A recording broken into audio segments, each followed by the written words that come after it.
Okay, perfect. So it is just after 5 o'clock. Hello, everyone, and thank you for joining us, and welcome back to our Webinar Wednesday as part of our Leadership and Business Development series. My name is Elizabeth Rico, and I'm Outreach Manager of Leadership and Business Development here at the Arizona Farm Bureau. We're excited this month to have two of our very own resident experts, Ms. Julie Murphy and Victoria Okula, both from Arizona Farm Bureau, joining us today to talk about advocating from the farm gate, using social media to tell your story and to be heard. So we have a short video presentation from American Farm Bureau that we'd like to share with you, and then we'll open it up to our panelists to introduce themselves and answer some Q&A questions. So thank you for bearing with us, and we hope you enjoy the video.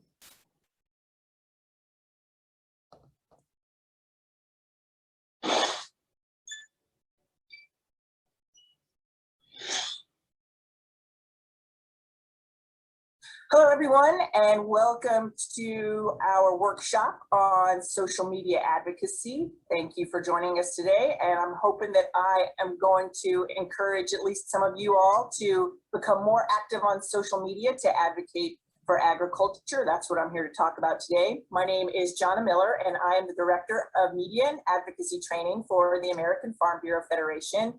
That means I am part of the training or leadership development team at American Farm Bureau. That's 4 of us, 3 of us who used to go around traveling to your states and working with you at your annual meetings and conferences. And hopefully we'll get to do that again very soon. Until then, we'll be doing more and more of these virtual meetings, and happy that you could join us today for this one about social media advocacy. First off, I want to bring up this statistic here. I think this is really telling. And this is pretty much accepted, worldwide, that for every negative out there, it takes 4 to 5 positives to balance the scales, to have the same amount of weight. And the Center for Food Integrity has done research on this to really show how important that can be for agriculture. So think about that for a second. That means that for every negative thing that is said about agriculture, we need 5 positive things to balance the scales out there. So I'm hoping that that statistic alone is inspiration to a lot of you to get out there and be sure to share more positive messages about agriculture. And that alone is a big step to being a powerful advocate for agriculture out there. 5 positives for every negative. These days we have these fancy iPhones and smartphones out there that make advocating for agriculture a lot easier than it ever used to be. Now I realize there are rural broadband issues that folks run into, but these can be overcome. You can, you can set things up and leave it to upload overnight or get around that somehow. But it's just really important that we take advantage of having this easy access to all of these people worldwide through social media platforms. This is something that your grandparents didn't have. They weren't able to reach people all over the world in a way that you are now. So let's make sure that we're taking advantage of that in every way that we possibly can. We know that social media is really important out there on Capitol Hill. More and more offices are hiring social media coordinators. They're paying attention to what is said out there on social media, and they are using it as a tool to reach out to their constituents. In fact, we know from the Congressional Research Service that large percentages of House members and senators are using these 4 main platforms. I mean, look at that. 100% of senators have a presence on Facebook and Twitter, 100% on Twitter for House members, 99% on Facebook. And even the YouTube numbers and Instagram numbers are pretty impressive, how many folks are using those as a way to reach out to constituents. So my first suggestion there, other than being a more active advocate, is to make sure that you are following your members of Congress on these different social media platforms. You can easily do a search and look up to see if your members of Congress are on YouTube, and then follow their YouTube channel. They're all on Facebook, so you can find all of them on Facebook. You can find pretty much all of them on Twitter as well. Follow them on whatever platform you regularly use so that you can keep track of what your members of Congress are up to and see if they have questions or information coming up about their plans for agriculture or different legislation that they're working on that matters to you. Beyond that, we do know that members of Congress have discovered, unfortunately, many of us have discovered that there are a lot of trolls out there. And so the idea of having a back and forth dialogue with you on social media isn't happening as much as it used to. And that's because, unfortunately, there are so many people out there who just post something negative that has nothing whatsoever to do with what they're talking about on their Facebook feed or what they've tweeted about. That these trolls just come in and spout negativity on whatever issues are important to them. That has really hurt the back and forth dialogue. But you can overcome that a couple of ways. First off, ask questions. Asking questions and legitimate questions is a way that they are more likely to dialogue with you and to answer those questions, especially when you can show you are a constituent of theirs, that you're not just some person from 1,000 miles away trolling them. So ask questions. And second, the post that you have about agriculture or about an important political issue, tag them in the messages that you have. So Mark Warner's My Senator, that's his Twitter handle. It's easy for you to find any of your folks' Twitter handles or Instagram handles just by doing a search on Google. It'll just say Twitter handles for senators, Twitter handles for members of Congress, and a list of those will all pop up for you so that you can easily find them. But this is a way for you to have positive interactions and for you to kind of cut through all the chaff of negativity and show yourself to be a serious constituent and who's seriously interested in issues and who can be an important resource for them when it comes to answering questions about how folks in farming or ranching feel about different issues out there. So take advantage of that. Facebook is still the most popular social media platform out there. I mean, these numbers tell it all. Facebook is bigger than China and India, those two populations put together, which is pretty astounding, really, when you think about that. This Facebook number, I actually just looked up this morning, and it's a pretty astounding number. And these are active Facebook users. These aren't just every person who's ever signed up for an account and then never looks at it again. So worldwide, this is this worldwide network that we can really take advantage of. But even, I think more importantly than that, it's a way for you to reach the people in your state, in this country, who really have power over what happens to farms and ranches out there. It's a way for you to reach out to them, especially in these times of COVID, where going to people's offices and making personal calls is just not happening. So think about using it as a platform that way as well. Twitter is not as popular, certainly, and with Farm Bureau members, not as popular a social media platform. But I will say that the thing about Twitter is that it is the platform of choice for members of Congress, for folks in politics, and for the media.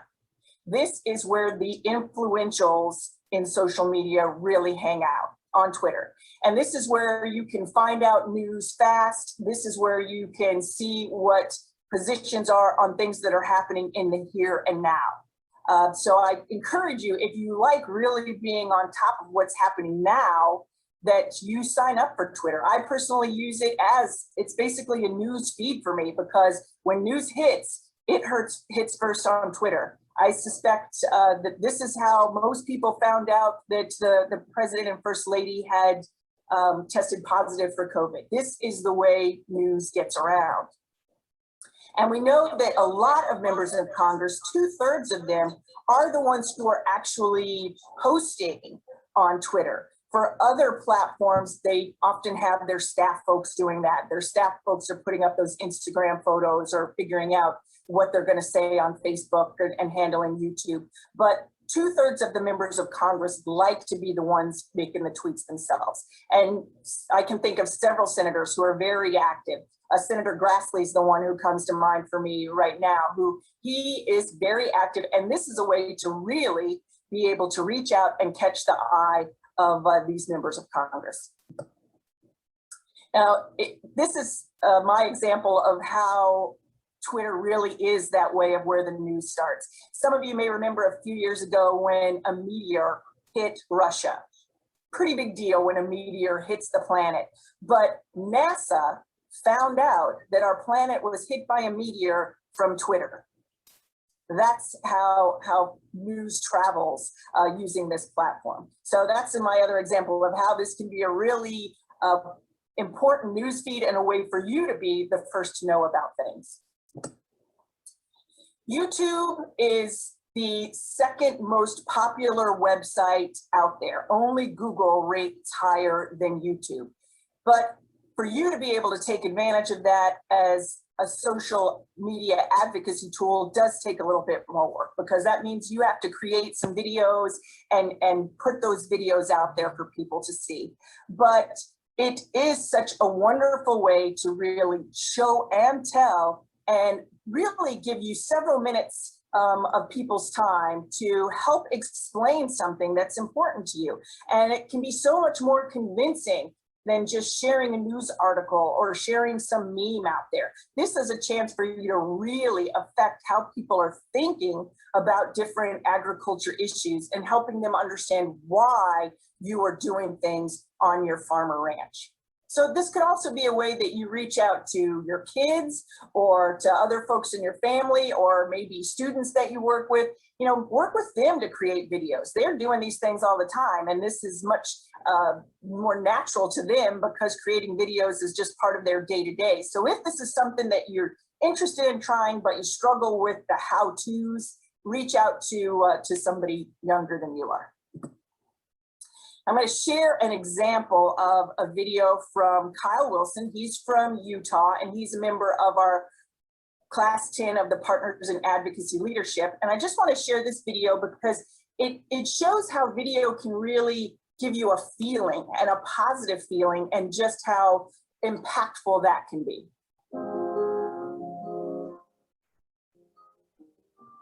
For years after my grandpa died, I would talk to him in my head. It was a silly habit. Today, however, a lot of the decisions I make on my farm have to meet the same litmus. What would Grandpa do?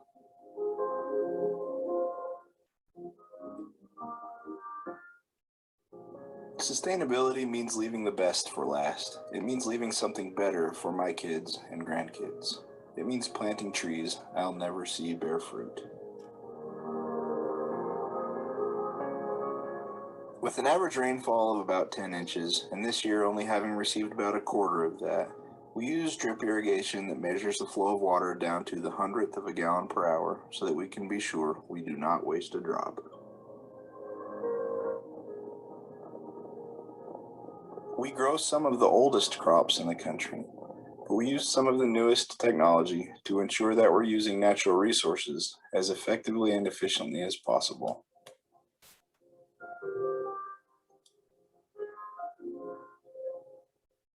I know that the environment my kids inherit will be better than the one that I did.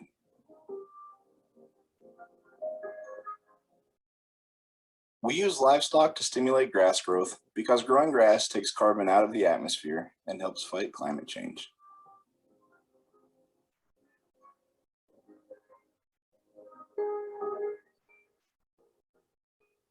This place doesn't belong to us, we belong to it. And I want my kids to learn firsthand that when you're part of something, you have a responsibility.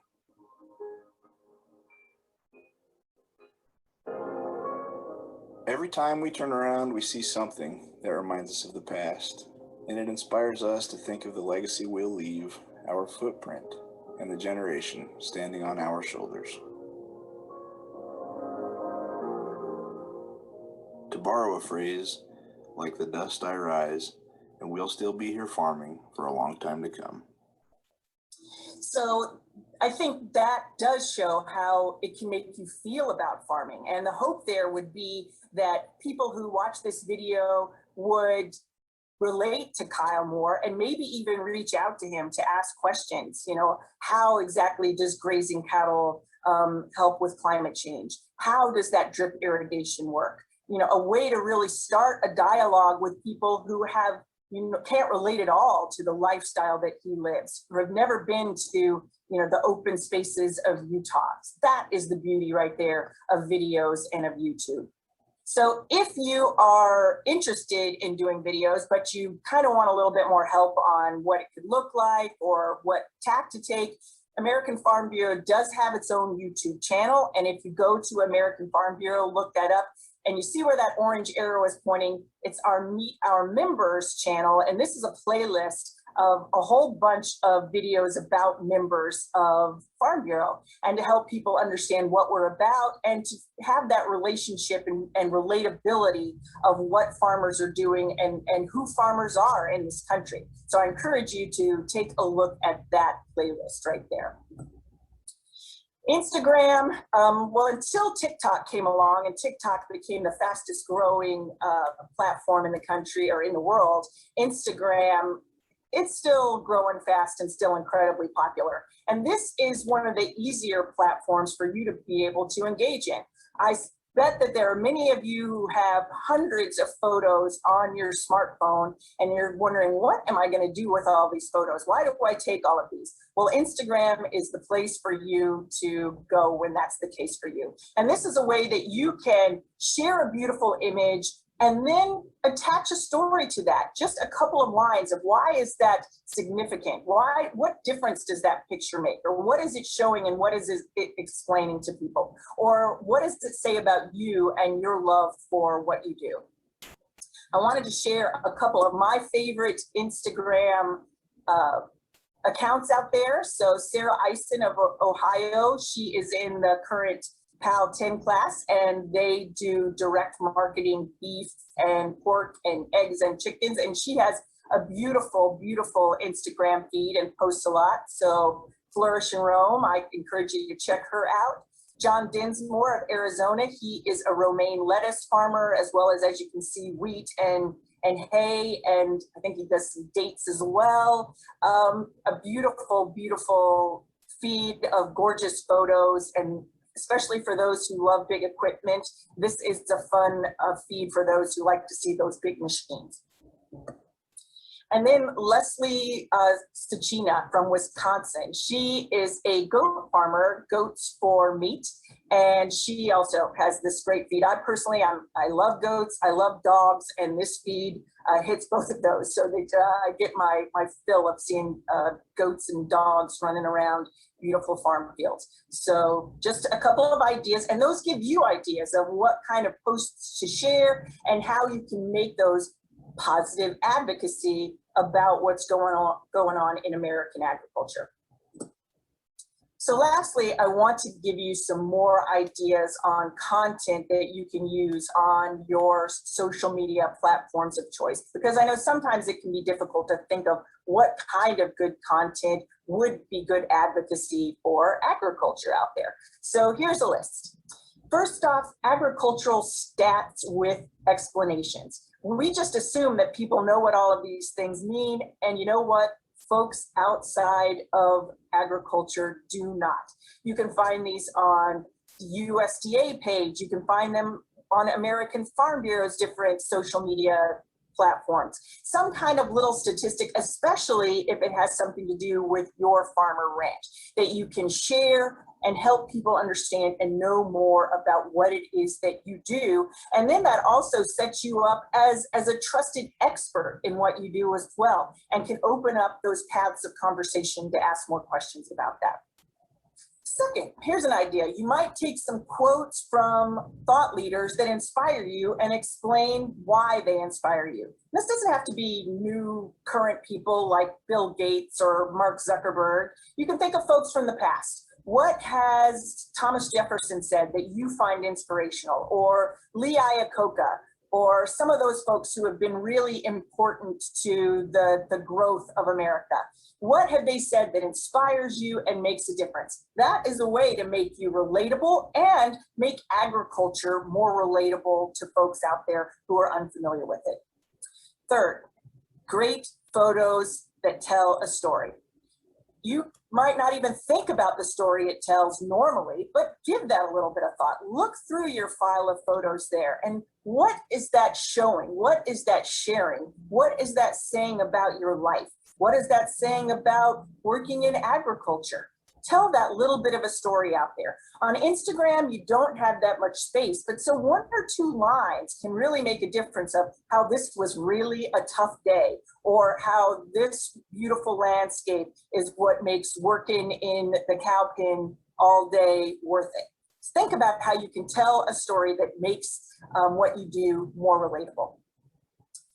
Videos that explain an aspect of farming. You can find those, like I said, on that American Farm Bureau page, but also there's so many videos out there. They're putting up more than 1 billion hours of video a day on YouTube. So find the ones that you like and explain why you like them, how they're interesting, how they help people understand why you guys do the things you do and why you do them. Really, that's the beauty of video right there. News articles about agriculture and the impact for you. Agriculture's certainly been in the news these days with the impacts from COVID. How does that relate to what's happening on your farm or ranch? But even the bigger wide world out there, what other issues are having a real and direct impact on you? Sometimes we forget that people don't understand the importance of different inputs and what that's going to mean on your farm. The example I always like to give is I remember years ago when natural gas prices really shot up high. And of course, everybody thinks about what that means to their home heating costs. But there are so many aspects of how that would affect agriculture that only people in agriculture think about. Most people have no idea that natural gas is an impact on fertilizer costs, or that it might impact how much it costs to heat your hog house or your greenhouse. Those aspects are a real way to help people understand the hurdles that agriculture faces that are just not relatable. Infographics about agriculture. You can find those all over the place. The Foundation for Agriculture shares those, Farm Bureau shares those, USDA shares those. And infographics help people understand issues because they simplify them in a visual way that helps them make sense. So if you find those, share those and explain what those mean to you or how those are having an impact on you. So those are just a few ideas. Once you get rolling with this kind of content, you're going to come across more and more things. As you have other folks that you share with or who start following you, you'll get more ideas that way. And I encourage you to reach out to your State Farm Bureau communication staff. If you have a communication staff, I know that there are folks out there who are really working on this all the time in many of our state farm bureaus. And if you don't have a separate communication staff, by all means, you can reach out to those of us here at the American Farm Bureau for ideas, for suggestions, for some honest critique. And here is my information if you ever want to reach out or if you have any more questions about social media advocacy. Thanks for tuning in, and I hope you learned something.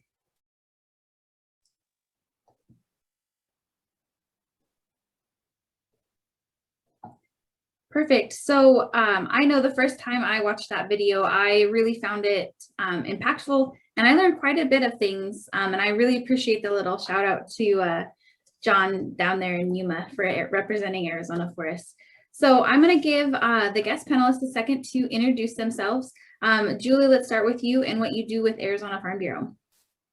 Hello, my name is Julie Murphy. I'm an outreach director for Arizona Farm Bureau. I've been with the Farm Bureau for 14 years, and obviously most of what I do is the communications that involves social media, traditional outreach through our publications, marketing, advertising, anything we can do to connect with the public.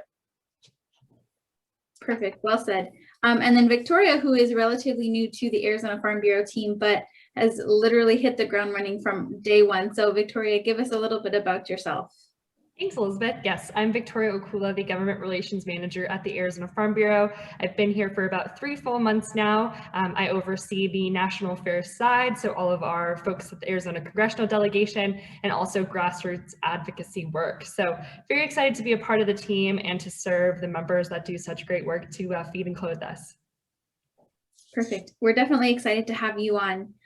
So Julie, why don't you start off and give us a little bit of insight to what it is that you do with social media and how you've kind of navigated the way through that over the years. So Jonna did an excellent job of telling us the value and the strength and the power of social media.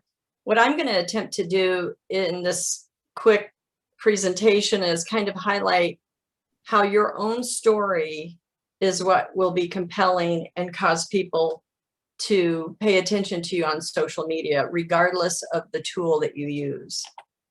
So, you know, setting up the situation here, we're in a world of a lot of misinformation.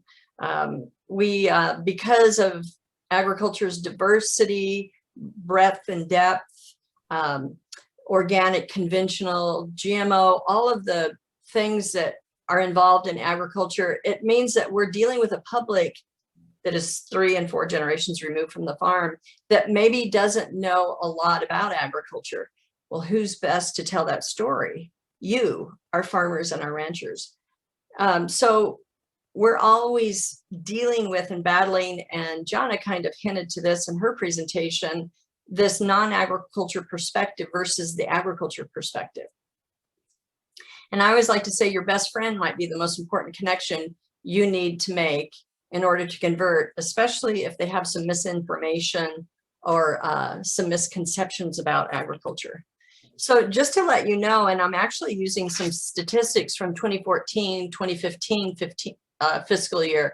I just want to highlight for you, I don't know if I can show with my little arrow here, that even back then, we can say 5 or 6 years ago, the majority of our impressions, because we track all this, came from our general social media outreach. And that was because of our channels on Facebook.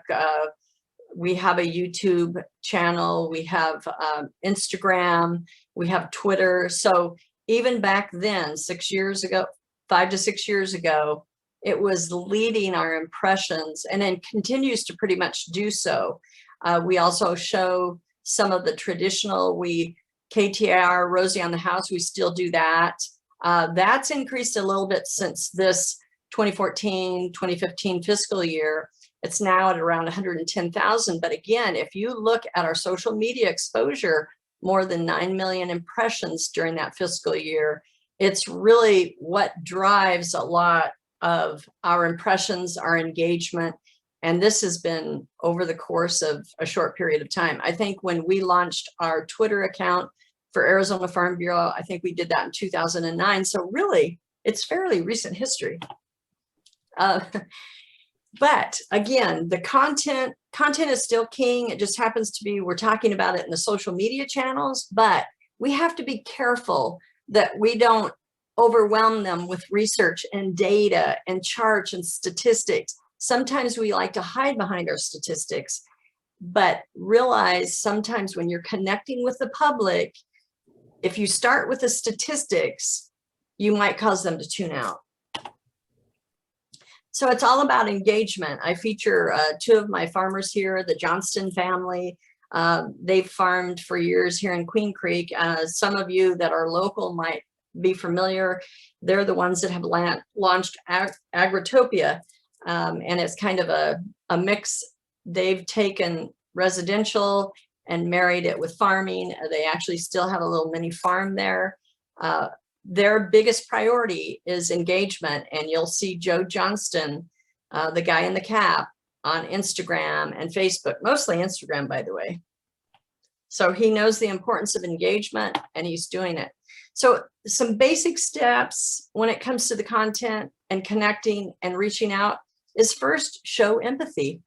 Identify with their concerns. If you're on a channel and somebody posts questions, again, Jonna referred to that in the video, identify with their concerns. especially if you find a commonality. Even on social media, I say that you have 2 ears and 1 mouth, so we need to listen.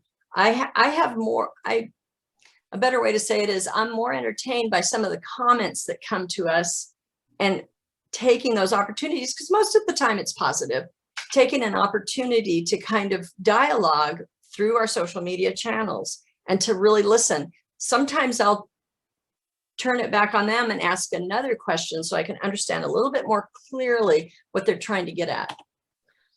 The next step, identify those common values. If you can connect with a person on a common value, sometimes they'll really pause to listen to you. I'll give you a real recent example. One of the individuals that posted commentary on our climate change video, we were highlighting how in agriculture we're already engaged in, you know, environmental concerns and taking care of the land and taking care of our agriculture. And she posted kind of a disparaging commentary about today's modern agriculture. So I first started asking her a few questions, and then I noticed that she grew up and graduated from Maricopa High School. Well, so did I. So I identified with that common value or that common experience, let's say that. And once I said that, her and I were able to engage in a little bit more of a positive level. And again, this was all through social media. The third step I like to stress is to simply tell your story. People identify with stories. We should start with story instead of statistic. If we start with story instead of statistics, you're going to have open ears. Slip in an ag fact here or there, but definitely start with your story. You may say, my story is not that compelling. It absolutely is. You just have to experiment and see who listens.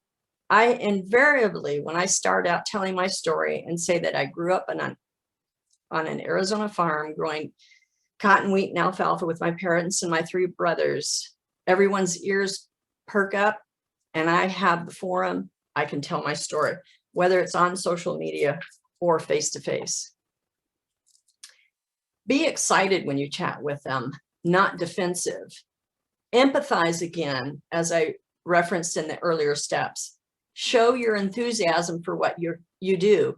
If you show the enthusiasm instead of defensiveness, especially if they come at you with some misinformation that only frustrates you, you'll be able to really cause them to pay attention and to listen. And again, on the social media channels, whether that's Twitter or Facebook or Instagram, we can still have that same dialogue, still show a level of empathy and show your enthusiasm. So quick tips when it comes to building your content. I encourage you, if you're not out there on the social media channels, that you just start out with one. It's kind of like jumping on a tractor. Sometimes it's easier to use the models that don't have so many bells and whistles, or just one model of a tractor. Sometimes just pick what you think you'll be mostly comfortable with, whether that's Twitter, Facebook, or Instagram.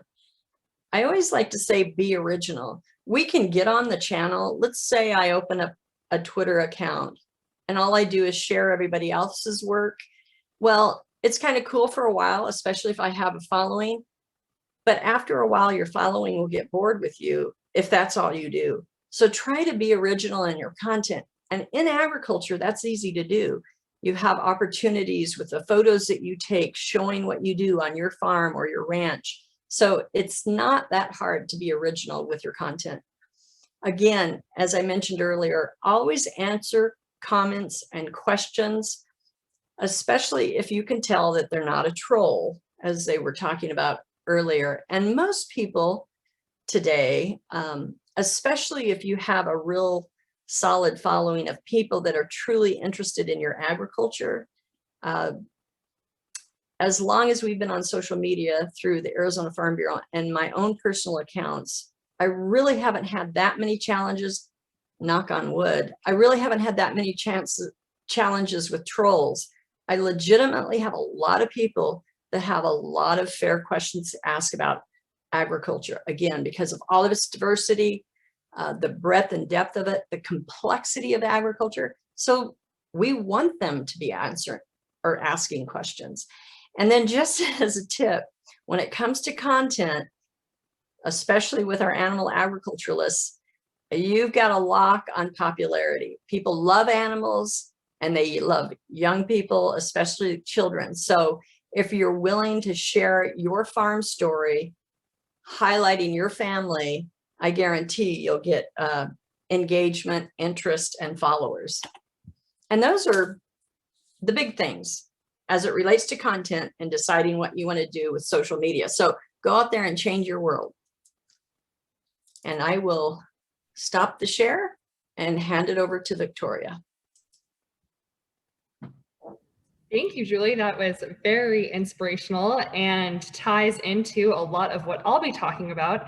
As I said, I'm the government relations manager. So the work that I do is working with our members of Congress on important agricultural policy. And they hear from me a lot. And I can tell you that when Julie's right, they're tired of statistics. And what I can bring to them is statistics, information about bills, but what I can't bring to them is those heartfelt experiences that you all have from growing up on a farm, from working the lands day and night, from having your own business. And that is exactly why we need you to be engaged in the legislator's office, but also on social media. And so I do have a presentation for you, but I think now we're extremely fortunate that there we go. That the shift has happened to social media and to allow us to be in the members' heads through just a quick touch of a couple of buttons and clicks on a keyboard. As Jon said in the video, before you used to not be able to communicate with your members of Congress through tweets. You used to not be able to post pictures for your legislator to see. You'd have to run into them at the post office, which just now is not the case. And so I want to encourage you to use this to actually make an impact.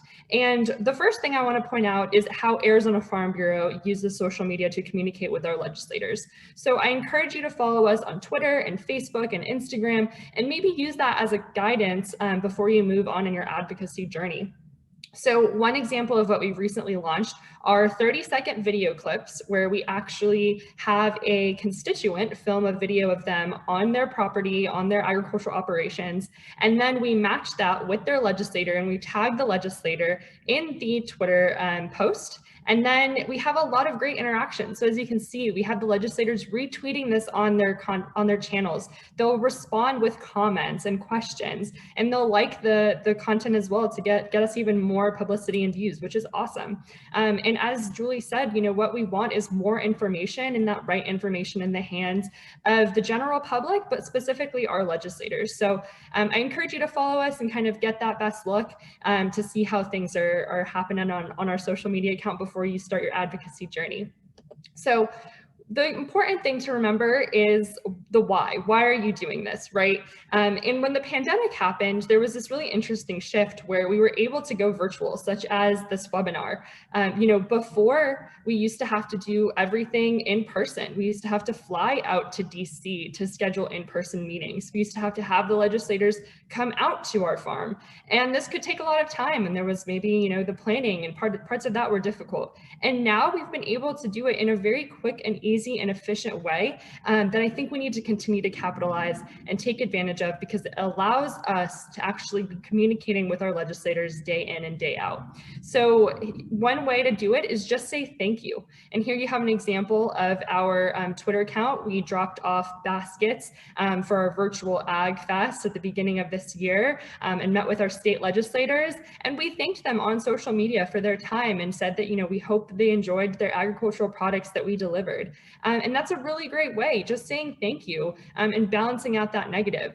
Asking questions on social media, taking pictures and sharing it with your legislators. Not only is that then targeting your legislator, but also going to target the general public as well.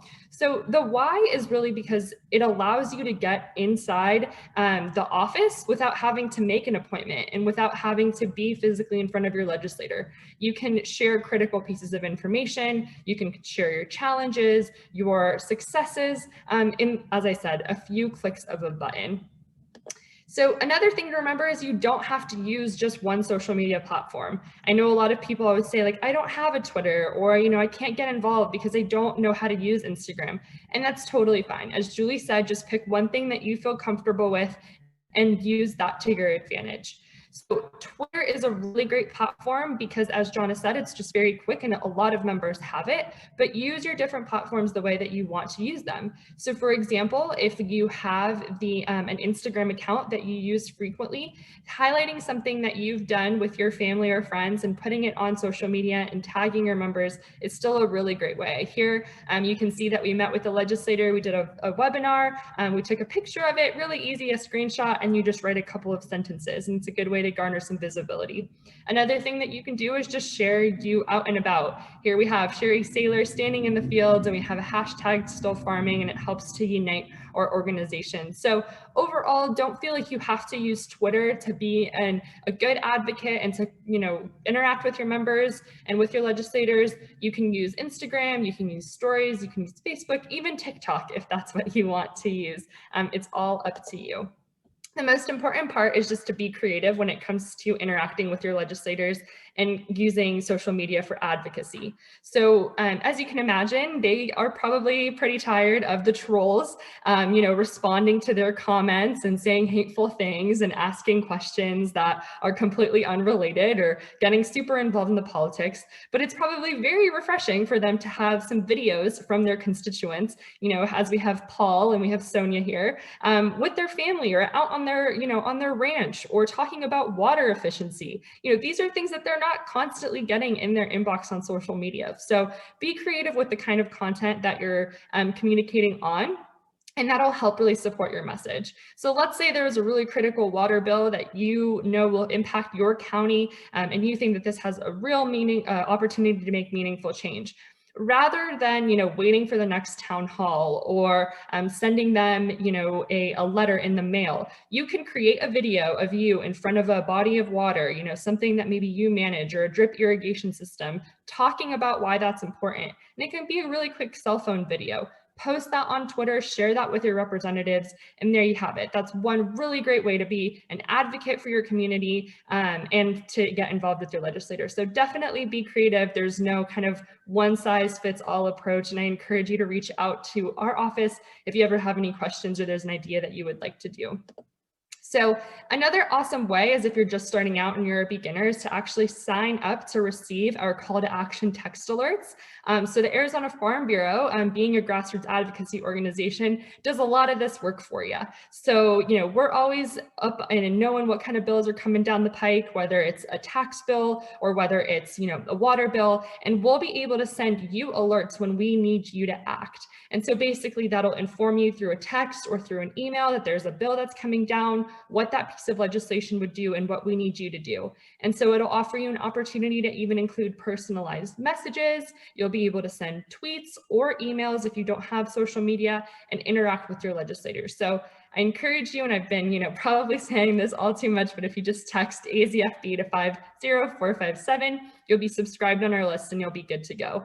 And overall, I know that it'll make an impact by having even just one person reach out that's their constituent on a bill. So imagine if we had all of our thousands of members reach out to their legislators about something that's coming down. It really is a thing that happens in numbers, and we need you to share your story, because as I said, they get tired of speaking to just me. So that is what I had about grassroots advocacy, and I really do encourage you to reach out if you ever have any questions. But start by just following us on social media, getting an idea of what the kind of content that we're posting and interacting with our legislators, and then use that as a template to pivot and start your own kind of account and ask questions and post pictures and videos. We would really appreciate it, and I know ultimately it'll benefit you as well. Well said. So I have a couple questions that I want to ask you. And Victoria, this one will really kind of go with what you just talked about. We know that social media is absolutely one of the most powerful tools that we have at our disposal. So how often have you seen legislators interacting with their constituents that have reached out to them on social media? How often do you see that interaction? That's a great question, Elizabeth. So when it comes to our state legislators, they will respond immediately. And down to the county level, even school boards, they will always respond to you because they have smaller districts, so less constituents rather than, the hundreds of thousands, but they are quick and they will retweet, they will answer your questions. I've seen some even give, members a call back when they have an email with a question. So I think that that's a misconception sometimes, is that your legislators are these big stars and that they, don't want to speak to you, but it's quite the opposite. You are the star and you're the one that elected them into office. So definitely reach out to them and they'll respond to you. At the federal level, it is a little bit different because, as Jon had mentioned, it is about 2/3 of them, I'd say maybe even half at this point, have people that, oversee their social media, which is probably good because we want them to be making our policy and maybe not scrolling through Twitter all day long, right? And so they have people that'll, monitor and filter through. But a lot of the times, even as I previously worked for a congressional office, they'll still respond or at least like it or interact in some way if it's a meaningful comment. And what we had to do is then sort all of that into comments for our member of Congress to be aware of how many, positives there are on a bill or how many negatives. So no matter the way that you share it, and maybe you don't get a response right away with social media, those things are still kind of being tracked in the back of the legislator's head on, oh, I'm getting so much publicity that this bill is really good versus, oh, I'm getting so much pushback that this piece of legislation is horrible. So ultimately, though, remember that they are watching. Right, that's a great point. I know the first time I interacted with somebody in legislature was when I moved to Coolidge, where I currently live, and there was a parade in town for the Coolidge Days, and TJ Shope, who is from Coolidge, was there, and it kind of was like seeing a movie star, but he was, really friendly, interacted with everybody, and took time to reach out and speak to everybody and interact with them. Of course, this was pre-COVID. But then I've also noticed that he is very active on social media. So I think that was something that took me a little bit of time to realize as well, is that they're invested in you. And so they appreciate the interaction and the feedback. Yeah, most definitely. Even today, we put something out on social media and Representative Shope retweeted it. So just one example of kind of them responding back to us. Right. So Julie, what is something that you've noticed? I know you said that the kids and animals are really a hit and kind of in our world go viral on social media. What are some particular stories that you've noticed that have come across social media channels that have had a really great response with our members or just with the public in general? Gosh, I could probably spend a lot of time with that. And we've had some situations where you'd think it was a topic, climate change, that wouldn't necessarily have that much engagement, and yet there's a lot of it. So I'm trying to think of a recent instance. I have now posted, I'll stay on that topic. I have now posted our climate change video twice. And the first time I did give it a slight boost. For anybody that doesn't know what that is, that's basically advertising on Facebook. And that got us better reach. But the thing is, it's not that organic, as they say in the social media world. So I decided to post it again and not boost it or do any advertising with it. And I don't know why, because a lot of times there might be if I don't boost a video, I might have a reach of 200 to 300, maybe 400 views, but I got well over 800 the second go round. And I can't really tell you why. The only thing I can say is because it's a germane topic for the moment, that's most likely why. We've had a few of our memes over the years that I would classify. We're not a Nike or Apple, or I'm thinking of some other major corporation. So our followers would never get to theirs. But we've had a few that just went, in our little world, went fairly viral. And I think it was just because the information and the story behind it and the fact that we had a farmer or a rancher in it is what really just made it take off. So it's really hard to tell you why one goes viral or it gets a lot of attention and engagement, and another one. And then I have the opposite. I'm thinking, oh, this is so wonderful. I think certainly this is going to get a lot of attention. it maybe has a reach of about 500 people. Big whoop, you know. So Not a Nike yet, Julie. That's not yet.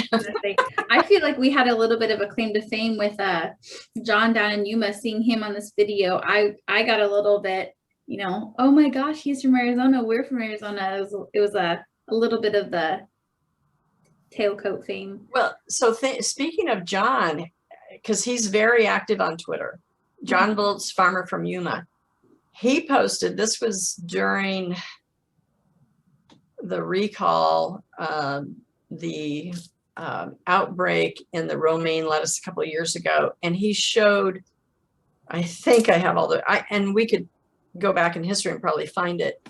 He posted all of the lettuce that he had to dump because of that, and wow, did he get a lot of you know, reach from that particular, because it was so impactful, it was so germane for the times, it was sobering because you saw all this wonderful lettuce. It's just piled high, you know, 10 feet high, and it didn't get to go to market. That's true. And the same with dairymen having to dump milk. That was a really impactful thing to see, especially I know down here in Coolidge, there's a handful of dairies. And it kind of started a conversation locally that I don't know would have been started if it wasn't such a big point or big issue on social media. And I will say that the farmers and ranchers will always have the more powerful story to tell than what we do as an organization on behalf of our farmers and ranchers. So if they take that on, and there's a lot that have taken it on, I think of Trevor Bales from the West Valley. He is kind of a social media celebrity here in Arizona. I think the power of the farmer rancher story is way better than what I could ever do for them. But we're trying, we're supporting them. I agree. And the reason that I decided to have, or wanted to have both of you on was there really is a lot that we do with outreach, Julie, in our department, and interacting with our farmers and ranchers and agribusinessmen to get their stories out to social media. And especially when COVID hit, you know, Victoria had said it earlier, there really was this new avenue to start conversations and to invite people into your lives. So we began working a lot closer to have kind of our farmers and ranchers message echo some of those other things that we needed to hear and that our legislators wanted to and needed to hear, which really kind of inspired me to encourage those county members that we go out and visit to you know, have them kind of tweak some of what they would normally be putting out into the social media world to make it more impactful, right? So, and more personal. So on Mondays and Tuesdays, it's always of one of our rancher, Mondays is a rancher meme, Tuesdays is a farmer meme. You know, the one distinction between Arizona Farm Bureau and a lot of our other ag organizations is that we kind of cover it all, so it can be a little bit overwhelming. But every time we do those rancher farmer memes on Monday and Tuesday of the week, overwhelmingly and consistently, they have the stronger reach than any of our other days of outreach. Wednesdays is, what is it called? Wednesday Wisdom, and you know, it gets some reach, but it's never what our Monday, Tuesday, because it's people, it's our farmers and ranchers. They always have a story to tell, and it's very powerful. Right. So Victoria, what is something that you've heard our legislators say that they want to hear or want to see from their constituents? Most definitely. So I think that legislators just want to hear those personal perspectives and how those pieces of legislation that they're currently voting on, or maybe even considering for the future, actually impact them, you know, day in and day out. It's easy when you're crafting a piece of policy to see, you know, what the financial impacts are, or, you know, how many people it reaches, but it's hard to see how it impacts, you know, a rancher in in Coolidge or a farmer somewhere, you know, it's really hard to know that, right? Like those individual perspectives. So that's why our legislators want to hear from you, and they always ask that in any opportunity that they have to be out in front of their community, to send them an email and to, you know, give them a call and write those personal anecdotes of, you know, what is something that's impacting you. And if there's something that's not legislation that currently exists, let them know and try to work on something that maybe can be created. That's the greatest thing, is that, you know, we're not limited to only bills that are currently pending. And so why it's important to utilize social media for that is because in a way you're kind of killing two birds with one stone, where you have the outreach to the legislator about the policy topic, about the concerns, but you're also doing this wider outreach so that everybody can see that on Facebook about what you're doing, and on Twitter they can see those interactions, and it just gains a little bit more traction. And I think that it sparks further conversations and future discussions as well. So that's kind of what they always say, is they want the personal stories, and I'll keep fighting the good fight in the office, but I need you guys' help in that as well. I love that. I love the way you said that. So I'm going to give you guys a second to kind of think about and kind of end on the note of, what are a couple pieces of advice that you would give to someone who's been farming or ranching or had an agribusiness, and they want to delve into the social media world and be impactful with their story, but also make sure that they are you know, reaching out and advocating at the state and federal level? What are some pieces of advice that you would give them? You want me to start, Victoria? Sure. It'll get.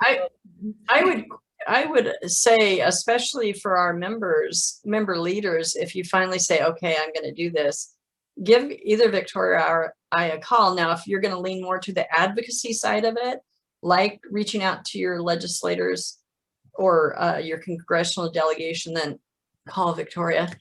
Because we're always, you know, we're easy to connect with, or our emails.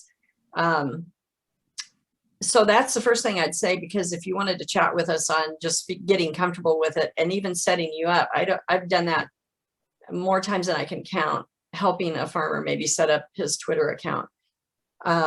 So there's that. And then if I would say, just remember, it's always about your story.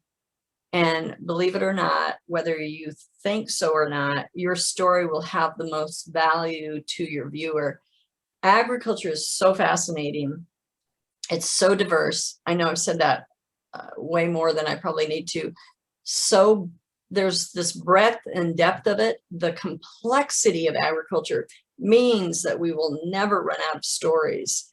And that's why I think as an industry, you're going to have more impact if you decide to select a social media channel versus staying away from it. It's another opportunity for you. It's simply a tool, but what really has the value is the content, and that content is your story.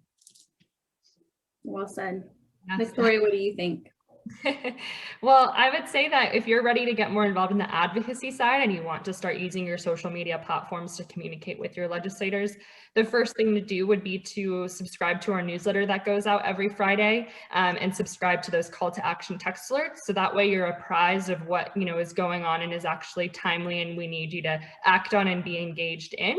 It's a full-time job for me to track all the bills at the federal level, and a full-time job for Chelsea to do state. So let us kind of field that and let you know when to reach out and when something really matters and we need your voice and your perspective. So that's, you know, step one.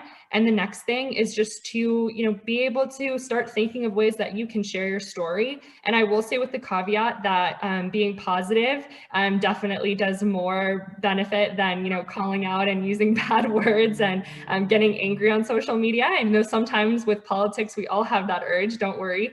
But it just, you know, being positive and being respectful with your legislators will usually go really far. So if you have something you're concerned about, sharing why that concerns would, you know, impact you and your family is totally fine. But that's always been my perspective, is when you're interacting with legislators, is that, you know, even if you guys are on complete opposite ends, it's good to just try to see if there's any commonalities and any positive ground that you can get, rather than, you know, just being angry and starting fights. So those are the two key things. But ultimately, if you want to get out there, if you want to be in front of your legislators, just give me a call. I'd be happy to facilitate something for you and help you as much as I can.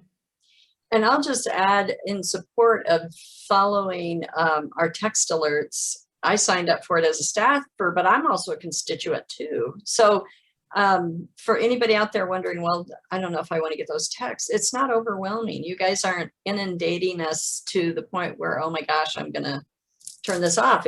You're being very judicious Yes.